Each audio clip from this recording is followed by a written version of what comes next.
Now when morning had come, all the chief priests and the elders of the people took counsel against Jesus to put him to death, and they bound him, and led him away, and delivered him up to Pontius Pilate the governor.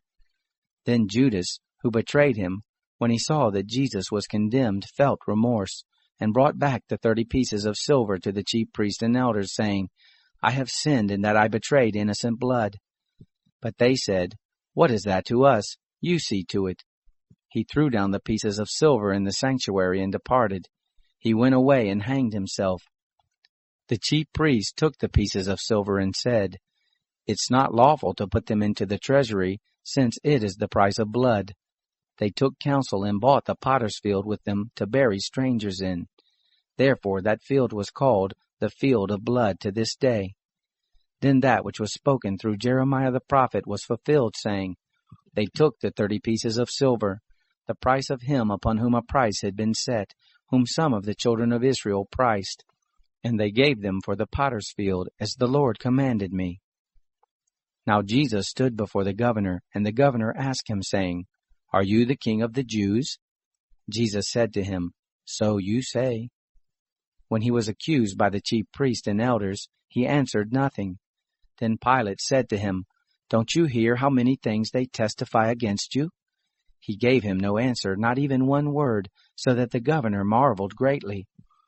Now at the feast the governor was accustomed to release to the multitude one prisoner whom they desired. They had then a notable prisoner called Barabbas. When therefore they were gathered together, Pilate said to them, Whom do you want me to release to you, Barabbas, or Jesus, who is called Christ? For he knew that because of envy they had delivered him up. While he was sitting on the judgment seat, his wife sent to him, saying, Have nothing to do with that righteous man, for I have suffered many things this day in a dream because of him. Now the chief priest and the elders persuaded the multitudes to ask for Barabbas and destroy Jesus. But the governor answered them, Which of the two do you want me to release to you? They said, Barabbas. Pilate said to them, What then shall I do to Jesus, who is called Christ? They all said to him, Let him be crucified. But the governor said, Why? What evil has he done?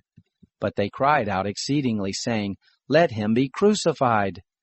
So when Pilate saw that nothing was being gained, but rather that a disturbance was starting, he took water and washed his hands before the multitude, saying, I am innocent of the blood of this righteous person. You see to it. All the people answered, May his blood be on us and on our children. Then he released to them Barabbas, but Jesus he flogged and delivered to be crucified. Then the governor's soldiers took Jesus into the praetorium, and gathered the whole garrison together against him. They stripped him, and put a scarlet robe on him. They braided a crown of thorns, and put it on his head, and a reed in his right hand, and they kneeled down before him, and mocked him, saying, Hail, King of the Jews! They spat on him, and took the reed, and struck him on the head. When they had mocked him, they took the robe off of him, and put his clothes on him, and led him away to crucify him. As they came out, they found a man of Cyrene, Simon by name, and they compelled him to go with them, that he might carry his cross. They came to a place called Golgotha, that is to say, the place of a skull. They gave him sour wine to drink mixed with gall. When he had tasted it, he would not drink. When they had crucified him, they divided his clothing among them, casting lots, and they sat and watched him there. They set up over his head the accusation against him written, This is Jesus, the King of the Jews. Then there were 2 robbers crucified with him, one on his right hand and one on the left. Those who passed by blasphemed him, wagging their heads and saying, You who destroy the temple and build it in 3 days, save yourself. If you are the Son of God, come down from the cross. Likewise the chief priest also, mocking with the scribes, the Pharisees, and the elders, said, He saved others, but he can't save himself. If he is the King of Israel, let him come down from the cross now, and we will believe in him. He trusts in God. Let God deliver him now, if he wants him, for he said, I am the Son of God. The robbers also who were crucified with him cast on him the same reproach. Now from the 6th hour there was darkness all over the land until the 9th hour. About the 9th hour Jesus cried with a loud voice, saying, Eli, Eli, lama sabachthani, That is, my God, why have you forsaken me?" Some of them who stood there when they heard it said, "This man is calling Elijah." Immediately one of them ran and took a sponge and filled it with vinegar and put it on a reed and gave him a drink. The rest said, "Let him be. Let's see whether Elijah comes to save him." Jesus cried again with a loud voice and yielded up his spirit. Behold, the veil of the temple was torn in two from the top to the bottom. The earth quaked and the rocks were split. The tombs were opened, and many bodies of the saints who had fallen asleep were raised, and coming out of the tombs after his resurrection, they entered into the holy city and appeared to many.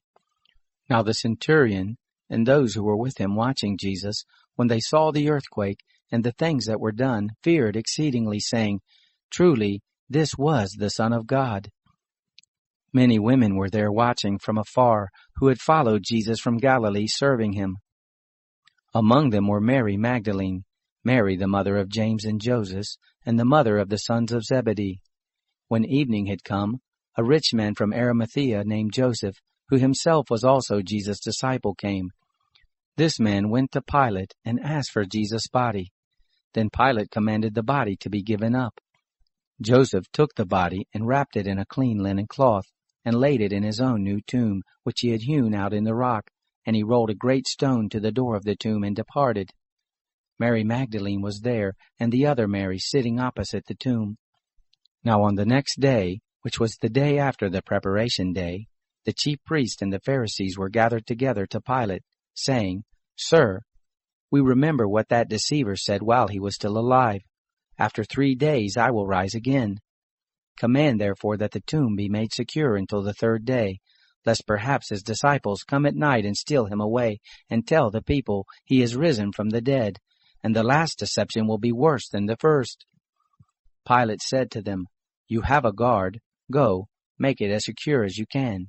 So they went with the guard and made the tomb secure, sealing the stone.